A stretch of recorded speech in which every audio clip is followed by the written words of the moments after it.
திமுக தலைமையிலான கூட்டணி கட்சிகளிடையே தொகுதி பங்கீடு குறித்த பேச்சுவார்த்தை சுமூகமாக போய்க் கொண்டிருக்கிறது.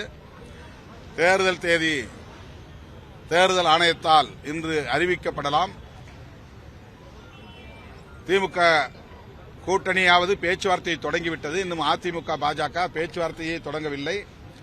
அவர்கள் கூட்டணி அமைப்பதற்கே போராடி கொண்டிருக்கிறார்கள். 2021 அதிமுக தலைமையிலான கூட்டணியில் இருந்த கட்சிகளையே ஒவ்வொன்றாக தம் கூட்டணிக்கு இழுக்கிற வேளையில் ஈடுபட்டு தேமுதிகவை இழந்து நிற்கிறார்கள்.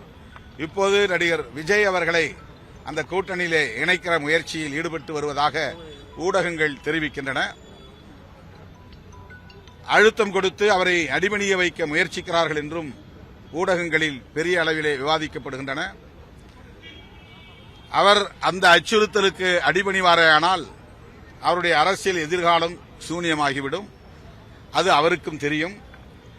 பிற மாநிலங்களில் பாஜக எப்படி சங் பரிவார்கள், பாஜக உள்ளிட்ட அனைவரும் எதிர்க்கட்சிகளை நயவஞ்சகமாக வளைத்து போடுவது அல்லது அவதூறு பரப்பி எதிர்ப்பது என்கிற உத்திகளை கையாளுகிறார்களோ அதே உத்திகளை தமிழ்நாட்டிலும் கையாள முயற்சிக்கிறார்கள்.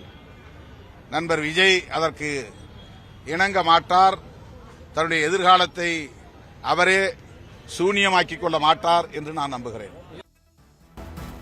அழுத்தம் கொடுத்து விஜயை அடக்க பாஜக முயற்சி செய்வதாக விசிக தலைவர் தொல்காப்பியன் திருமாவளவன் குற்றம் சாட்டி முன்வைத்திருக்கிறார்.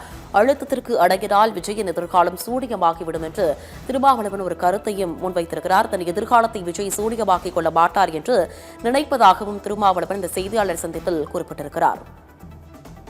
அழுத்தம் கொடுத்து தவேக தலைவர் விஜயை அடக்க பாஜக முயற்சி செய்வதாக விசிக தலைவர் திருமாவளவன் செய்தியாளர் சந்திப்பில் குறிப்பிட்டிருக்கிறார். தன் எதிர்காலத்தை விஜய் சூனியமாக்கி கொள்ள மாட்டார் என்று நினைப்பதாகவும் திருமாவளவன் குறிப்பிட்டிருப்பது பெரும் பரபரப்பை ஏற்படுத்தியிருக்கிறது.